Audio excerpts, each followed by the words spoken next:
नमस्कार, स्वागत है आपका आवाज़े ख़वातीन में। मैं हूं रत्ना शुक्ला आनंद। आज हम बात कर रहे हैं कश्मीर की, जो बदल रहा है और बदलाव की आवाज़ आ रही है कश्मीर के भीतर से ही। कश्मीर में लोग अब उन पुरानी परंपराओं को तोड़ना चाहते हैं जो किसी वजह से उनके लिए मुश्किल का कारण बनी हैं। इसी में से एक है खर्चीली शादी। और आज आवाज़े ख़वातीन के स्टूडियो में एक ऐसा नवविवाहित जोड़ा बैठा है जिसने मात्र 1.5 लाख रुपए में ही पूरी शादी जो है वो की है। दोनों ही पक्षों से कुल मिलाकर 1.5 लाख रुपए खर्च हुआ है। हमारे साथ स्टूडियो में मौजूद हैं चौधरी मोहम्मद असलम और उनकी पत्नी नुसरत ज़बीन। असलम जी पेशे से एडवोकेट हैं और नुसरत समाज सेवा का काम करती हैं। वो अपने समाज में जो कमियां हैं उनको दूर करके लड़कियों को, महिलाओं को मुख्य धारा में जोड़ने की कोशिश कर रही हैं। आप दोनों का बहुत बहुत स्वागत है आवाज़े ख़वातीन में। बहुत शुक्रिया। आप दोनों ने वाकई एक मिसाल कायम की है। मात्र 10 दिन पहले आपकी शादी हुई है और 1.5 लाख रुपए में 1.5 लाख रुपए में शादी तो कहीं भी मुश्किल है। कैसे संभव हुआ और आपने कैसे ये निर्णय लिया करने का? देखिए मैम, जैसा कि आपने बताया कश्मीर की शादी, तो जब कश्मीर की बात करें और शादी की बात करें तो दोनों चीज़ों में महंगाई की बात ज़रूर आ जाएगी। ये ना, जब भी कश्मीर में आप एज़ टूरिस्ट जाना चाहते हो तो आप बजट के बारे में सोचते हो। ऐसे ही जब कश्मीर में कोई शादी होती है तो बजट के बारे में सोचा जाता है।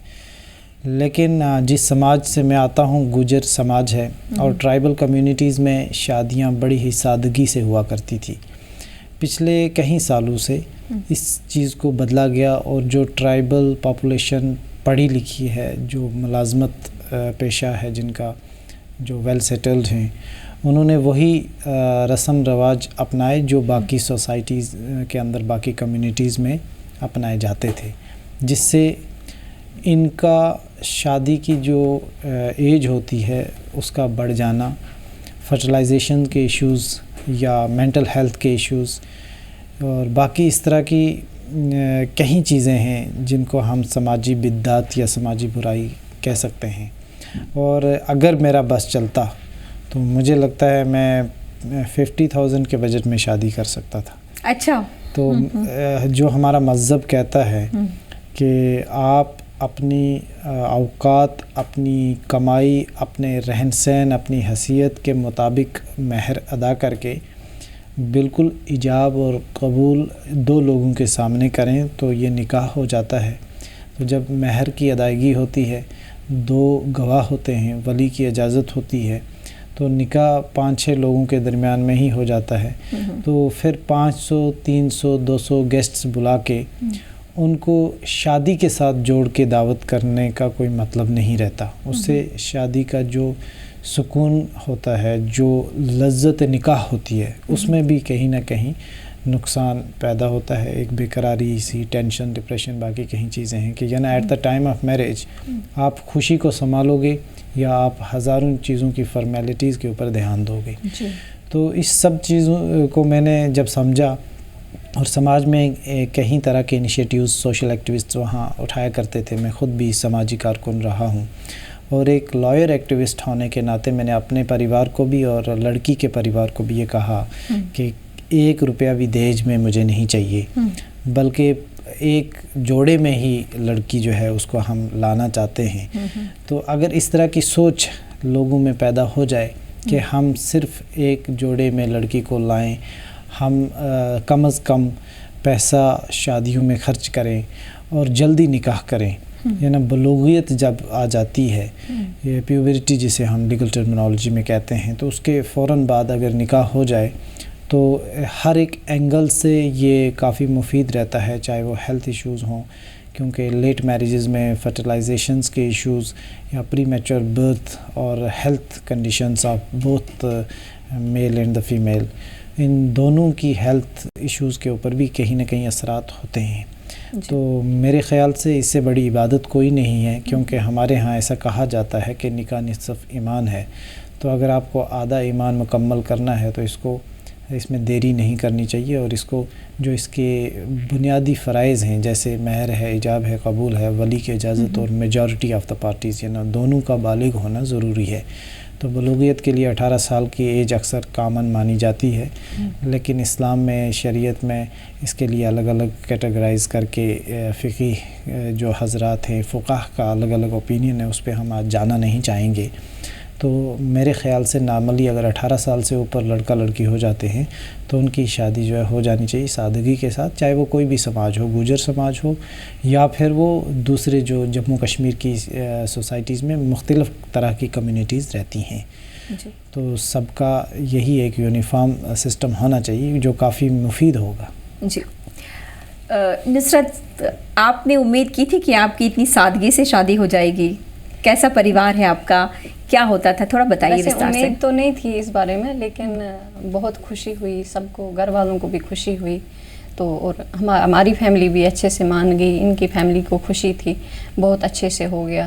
तो कोई भी इसमें एतराज़ नहीं था किसी का, बहुत अच्छे से हो गया सब कुछ। तो अल्हम्दुलिल्लाह, ये खुद भी अच्छे इंसान हैं, इनको सारे लोग जानते हैं, हमारे घर वाले भी इनको अच्छे से जानते हैं।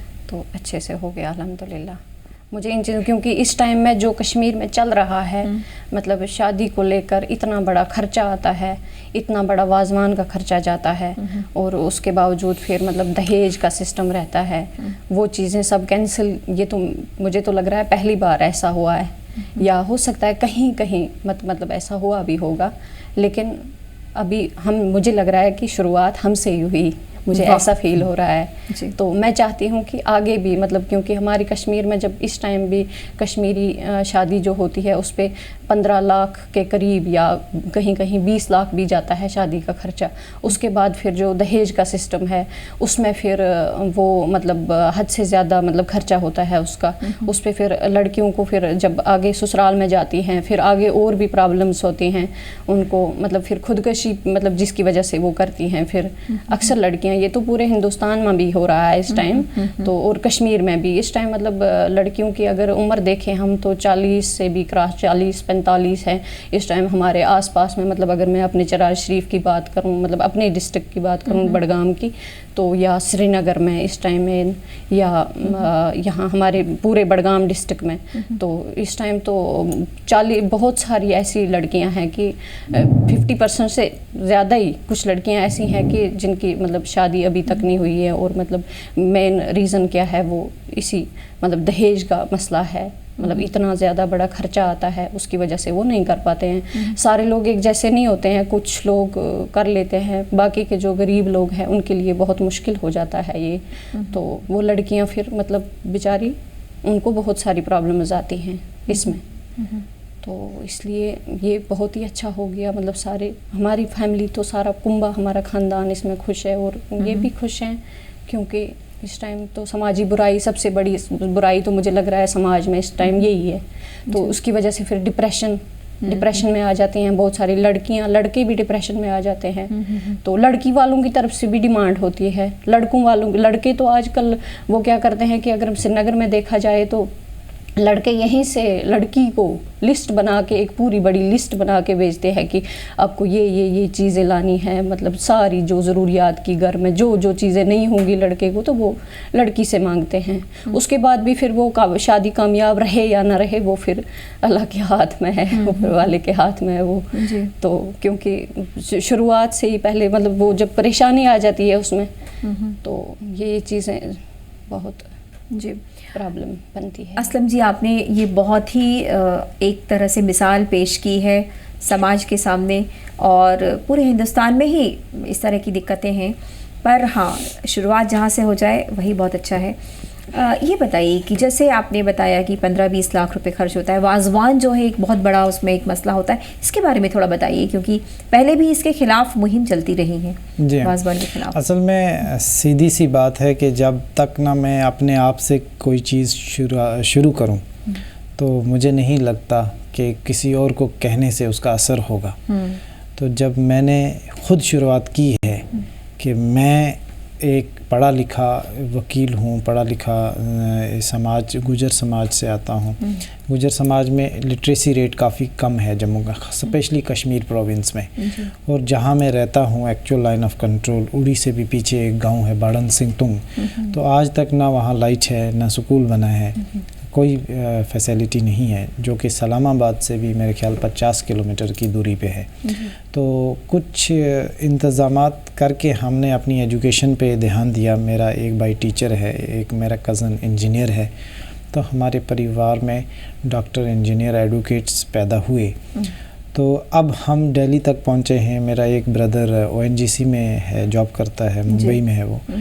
तो हम अगर ये इनिशिएटिव अपने परिवार के थ्रू, अपने समाज के थ्रू ले रहे हैं, तो बाकी कौमों को और कम्युनिटीज़ को भी जम्मू कश्मीर में ये इनिशिएटिव लेना चाहिए।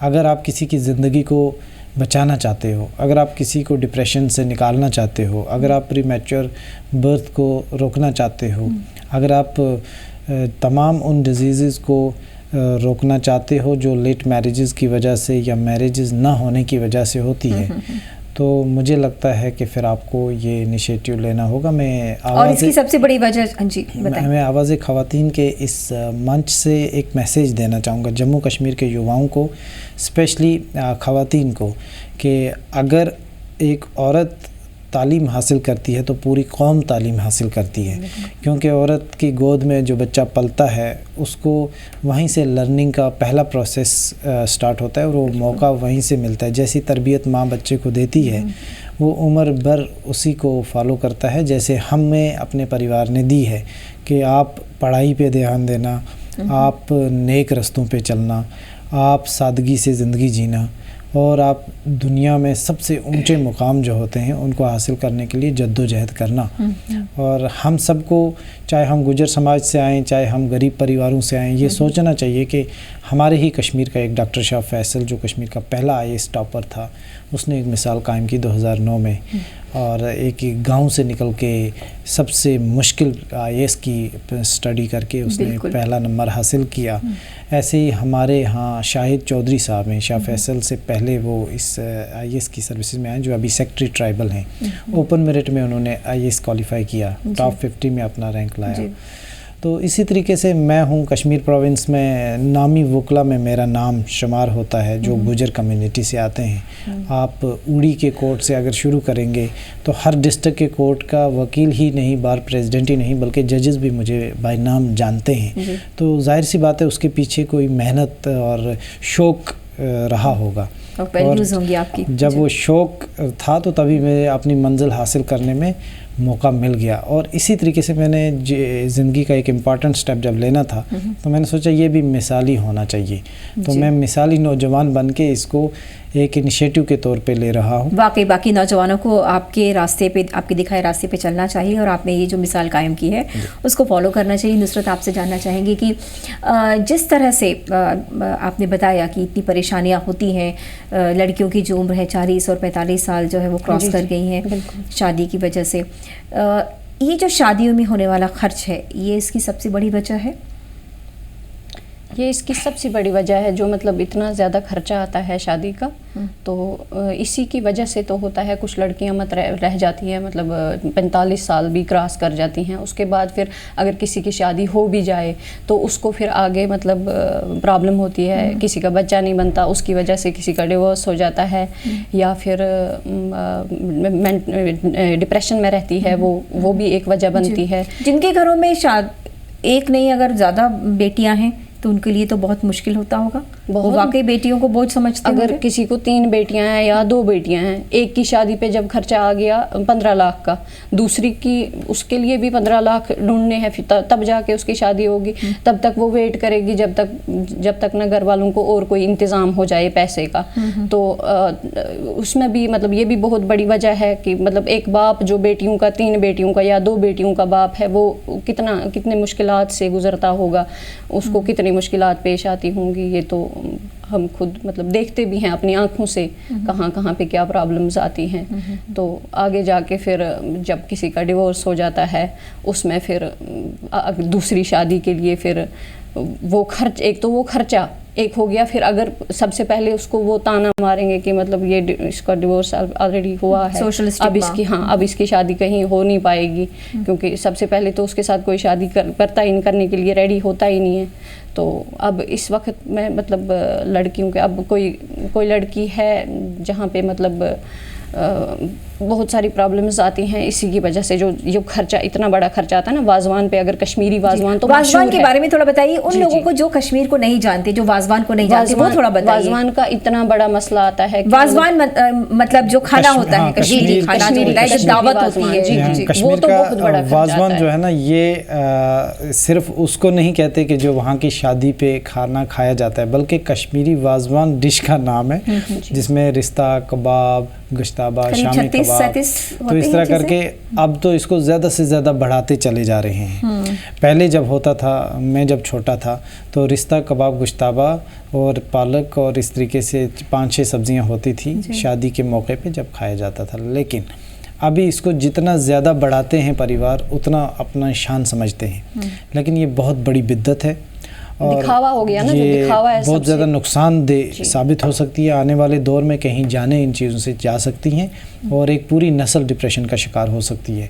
तो इस मैटर को हुकूमत को भी काफ़ी सीरियस लेना चाहिए और आवाज़ ख़वातीन के ज़रिए ही अगर एक इनिशिएटिव लिया जाए और NGOज़ को इसके साथ कोलैबोरेट करके हुकूमत हिंद को या हुकूमत जम्मू और कश्मीर को अगर इस पे ये पॉलिसी बनाएंगे, तो मेरे ख्याल से ये सबसे बड़ी समाजी कंट्रीब्यूशन हो सकती है। जी, बहुत बड़ी बात कही आपने कि इतनी परेशानी का कारण है, जिसको हम बड़ी शान से कहते हैं कि वाजवान और दावत में जब जाया जाता है।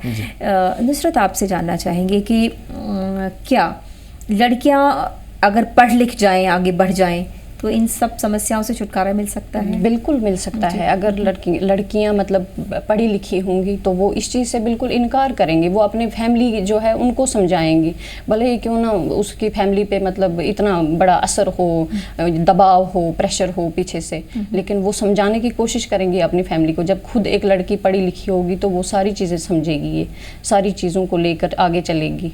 फिर जो लगेगा उस लड़की को कि मतलब किस तरीके से, वो कहते हैं ना कि सीख को भी बचाना है और कबाब को भी बचाना है, दोनों तरफ से दोनों जो रिश्तेदारी है दोनों की बच जाएगी अच्छे से। तो समझौता एक होता है जी। तो इस तालीम तो बहुत बड़ी, इस पे हमने मतलब अगर हम अपने गुज्जर समाज की बात करें तो इस पे तो मैंने 2015-16 से मतलब इस पे हम काम भी करते आए हैं, जो कि मतलब एक ग्रुप बनाया था हमने। हम जगह जगह पे जाते थे, क्योंकि अपने जो हमारी कम्युनिटी है उसके मतलब अपनी कम्युनिटी को देखकर हमने ये सब चीज़ें देखी, क्योंकि हमारी जो गुज्जर कौम थी, हमारे बीच में इतना नहीं होता था, मतलब ये खर्चा, इतना बड़ा खर्चा नहीं आता था शादी का पहले। अलबत्ता सिंपल जो भी बनाते थे, खाना खिलाते थे बारात के साथ जो भी, अलबत्ता वो 50 लोग होते थे, 100 होते थे, 300 के करीबी, लेकिन खाना सिंपल होता था, उसमें जो खर्चा है वो कम आ जाता था। तो इस वक्त अगर देखें तो हमारी जो गुजर कम्युनिटी है, वो लोग जो हैं वो मतलब हमारे बाकी के जो लोग हैं कश्मीर में, कश्मीरी लोग जो हैं उनकी तरफ देखकर या और चूंकि इस चीज़ के शिकार दूसरे लोगों को अब ये कंपटीशन एज एन इंस्टीट्यूशन अगर हम इसको लेंगे तो मैरिज एज इंस्टीट्यूशन किसी कानून के तहत गवर्न होती है, जैसे इस्लामिक पर्सनल लॉ या हिंदू मैरिज एक्ट के तहत। तो मुझे लगता है कि custom as a source of law तो हम मानते हैं, लेकिन अगर कस्टम्स और यूजेजेस को हम ऐड करते जाएं तो ये जब परेशानी बने तो ऐसे कवानीन को रिपील करके नया यूनिफॉर्म लॉ लाना चाहिए। अच्छा। और समाज के रिस्पेक्टेबल मेंबर्स जो हैं, जैसे हमारी शादी में जो मियाँ फैमिली हैं, वहाँ मियाँ अल्ताफ़ साहब, मियाँ जावेद साहब, इस तरह गुजरों के कबीले के हेड माने जाते हैं, तो उन्होंने इंटरफेयर किया। दोनों परिवार के सदस्य जो दोनों परिवार के लोग थे, मेरे भाई, पापा और इनके ब्रदर्स, तो उनके साथ बातचीत करके इस मामले को एक इंस्टीट्यूशनल वैल्यू दी, इंस्टीट्यूशनल सपोर्ट दिया। और ऐसे ही होना चाहिए कि दो लड़की और लड़का जब एक दूसरे को पसंद करें तो अपने अपने परिवार से रजू करें, कोर्ट मैरिज की तरफ ना जाएं, क्योंकि कोर्ट मैरिज जो होती है उसमें वली की इजाज़त नहीं होती। लीगली तो हम प्रोटेक्शन दे देते हैं लड़के लड़की को, लेकिन इस्लामिकली शरिया के मुताबिक उसमें मुझे नहीं लगता कि कोई वैलिडिटी बनती है। तो खैर वो भी एक अलग बहस का मुद्दा है, मैं उस पर आज नहीं जाऊंगा। तो दोनों जो परिवार हैं उनके respectable members of the societies को भी इंटरफेयर करना चाहिए, तो तब जाके इस मामले को और ज़्यादा ग्लैमर आ सकता है। जी असलम जी, ये बताइए कि अभी कश्मीर की स्थिति क्या है? घरेलू हिंसा या दहेज या शादियों में जो खर्च हो रहा है, या पूरे कश्मीर की, जैसे आपने कहा कि गुज्जर समाज के अलावा भी क्या स्थिति है लीगल, उसमें आप क्या देखते हैं? और फैमिली कोर्ट 2019 के बाद जैसा ही जम्मू कश्मीर में इस्टेब्लिश हुआ, उससे पहले नहीं था, और जो बाकी जजेस थे जैसे फर्स्ट एडिशनल मुंसिफ, सेकंड, थर्ड ऐसे या सब जज के कोर्ट में ये मुकदमात चला करते थे। तो मुझे लगता है कि डोमेस्टिक वायलेंस एक्ट के तहत जो कंप्लेंट्स फाइल होती थी उनके पीछे भी शादी के दिन का खर्चा ही रीज़न था। अच्छा। या ना, मेरे पास एक केस है, लड़की ने 25 लाख का सोना खुद का लिया है और 25 लाख ससुराल वालों ने उसको दिया है, और उसका डाइवोर्स हो चुका है। अब वो 50 लाख का सोना रिकवर करना चाहती है, और कोर्ट जब डायरेक्शन देता है, पुलिस घर पे जाती है, तो ससुराल वाले जो उसके थे वो छुपा देते हैं सोना। तो अब इस 50 लाख के अमाउंट को रिकवर करने के लिए जो एफर्ट्स, जो मेंटल टॉर्चर, हैरेसमेंट, और समाज के अंदर जो लोग इन्वॉल्व इसमें होंगे, रिश्तेदार वगैरह, उनकी इज़्ज़त जब दाव पे लगेगी, तो दोनों परिवार और दोनों सोसाइटीज़ के अंदर, दोनों ग्रुप्स के दरमियान काफ़ी टकराव भी पैदा हो सकता है, जिसका नतीजा कत्ल तक पहुंचता है।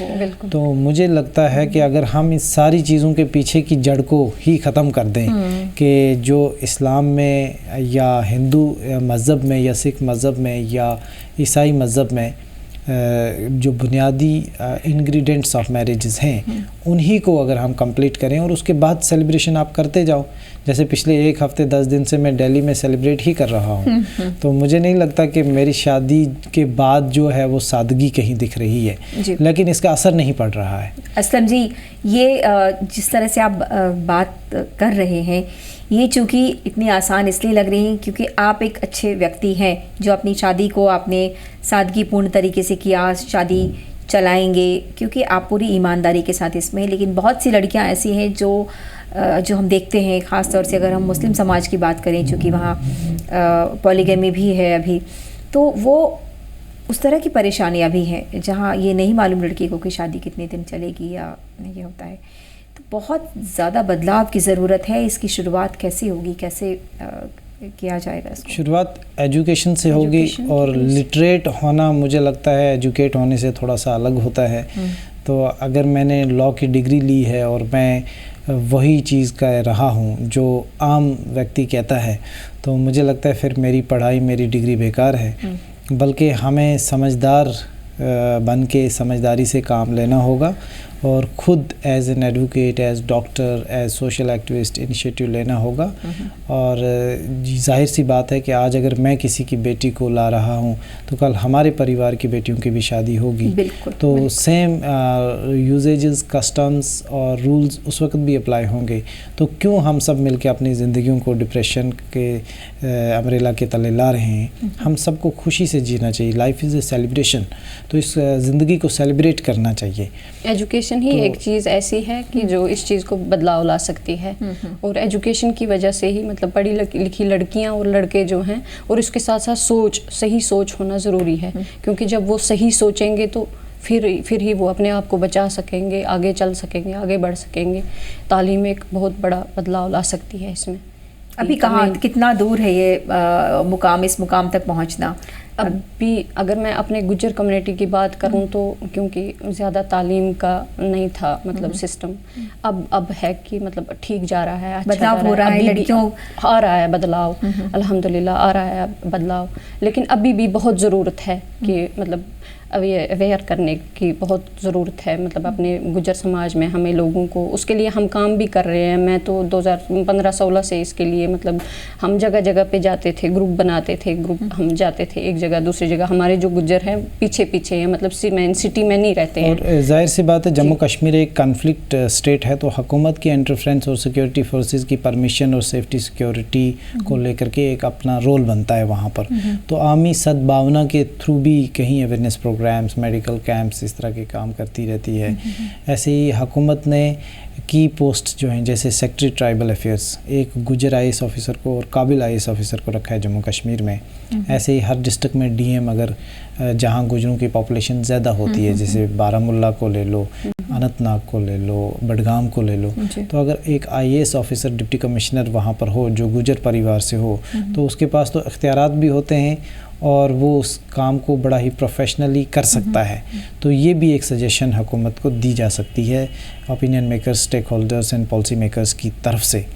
और उसके अलावा मुझे लगता है कि वुमेन की इन्वॉल्वमेंट पॉलिटिक्स में थ्रू पॉलिटिकल रिजर्वेशन जो अभी बिल आ चुकी है, नारी शक्ति वंदन, बिल्कुल उसमें लीडरशिप ट्रेनिंग और लीडरशिप का अपना एक रोल बनता है। बिल्कुल। तो लीडरशिप और ब्यूरोक्रेसी का कोलैबोरेटिव एफर्ट्स जब होंगे, बहुत ही महत्वपूर्ण आपने मुद्दा उठाया है नुसरत। आप बताइए कि ये जो अब नया कानून आ गया है उसके तहत अब जो महिलाओं के आगे बढ़ने के लिए तो सारे रास्ते खुल गए हैं, पॉलिसी मेकिंग में भी महिलाएं आ सकती हैं, लेकिन उससे पहले जो है वो पहली सीढ़ी तो पढ़ाई है। पहली सीढ़ी तो एजुकेशन ही है। अब मतलब दूसरी बात ये है कि मतलब अवेयरनेस प्रोग्राम वगैरह बाकी किए जाएंगे। मैं अब भी कोशिश कर रही हूँ कि होने चाहिए आगे भी, उसमें हम आपकी भी हमें हेल्प चाहिए। ज़रूर ज़रूर ये तो मैं ज़रूर आवाज़ ख़वातीन का मकसद ही ये है कि समाज में महिलाओं को स्थापित किया जाए।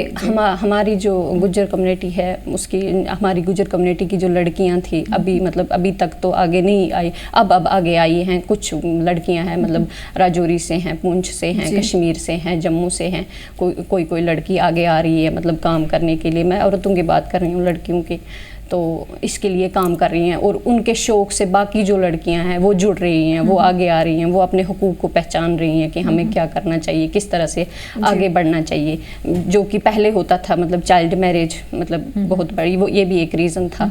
तो उसमें मतलब लड़की छोटी छोटी लड़कियाँ होती थी, उनकी शादी हो जाती थी और तालीम जो अगर वो पढ़ती भी होती थी तो उनको रोक दिया जाया करता था।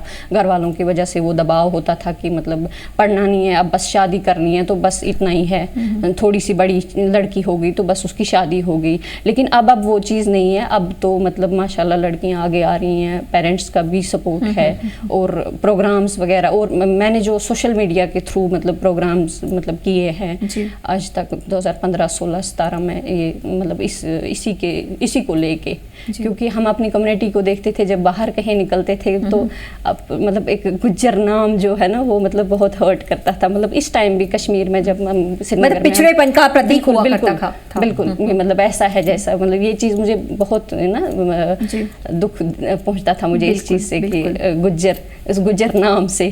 तो मेरे दिल में ये पहले से शौक था कि मैं इस चीज़ को मतलब इसके लिए कुछ काम किया जाए, कुछ करें कि जिसकी वजह से मतलब ये जो है समझते हैं कि इसको एक सम्मानीय स्थान प्राप्त कर सके ये चीज़ समाज में। और 370 के हट जाने के बाद सरकार ने जो इनिशिएटिव्स लिए, क्योंकि एट्रोसिटीज़ एक्ट था नहीं अप्लाई होता था वहाँ पर, उसके अलावा हमारा फॉरेस्ट राइट्स एक्ट जो सेंटर का था वो नहीं वहाँ पर अप्लाई होता था 370 की वजह से।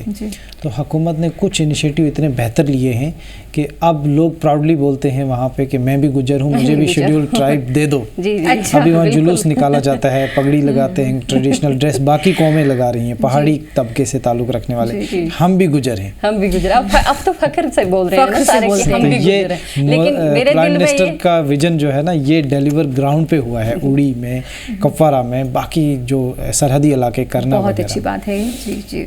तो मुख्य धारा में जो है वो अब वहाँ के नौजवान जो या वहाँ की जो लड़कियाँ हैं वो सब मुख्य धारा में आ रही हैं या आने के बारे में सोचती हैं, ये एक बड़ा बदलाव है जी। और उन्हें इस बात का यकीन भी है कि अब असंभव नहीं है कुछ भी। और कहते हैं ना वो डूबते को तिनके का सहारा, तो जम्मू कश्मीर के गुजरों को यूनियन गवर्नमेंट की नीतियों का ही सहारा होगा, बशर्ते कि यहाँ पर वो काबिल ब्यूरोक्रेट्स जो जम्मू कश्मीर को सीरियसली लें और प्राइम मिनिस्टर के एडवाइज़र्स इस तरह की एडवाइस दें कि जम्मू कश्मीर के अंदर शिया कम्युनिटी, सिख कम्युनिटी, पंडित, ब्राह्मण, गुज्जर, बैकवर्ड क्लासेस, गद्दी, सीपी, गुरेज़ी, जिन लोगों को सिवाय छोटी मोटी बेसिक नेसेसिटीज़ के और कुछ लाइफ में उनको सहारा ही नहीं है, वो जी ही नहीं सकते। जैसे primary education free of cost, या मेरी education free of cost tribal ministry के थ्रू हुई है। अगर वो स्कॉलरशिप नहीं होता तो मैं वकील नहीं बन पाता। ऐसे ही दूरदर्शन में हमें गोजरी प्रोग्राम में मौका मिलता था बोलने का, तो आज मैं नई दिल्ली में शान से बोल रहा हूँ। तो ये मेरी ट्रेनिंग दूरदर्शन के स्टूडियो में इसीलिए हुई है क्योंकि मुझे मौका मिला सरकारी स्कीम्स के थ्रू।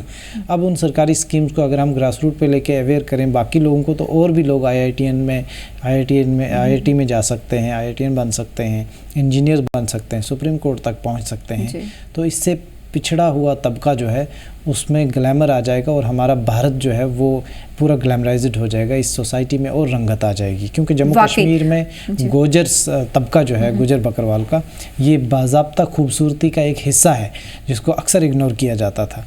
तो उस खूबसूरती को रिकवर करने की अशद ज़रूरत है। जी, वाकई आपने बहुत ही अच्छी बात कही।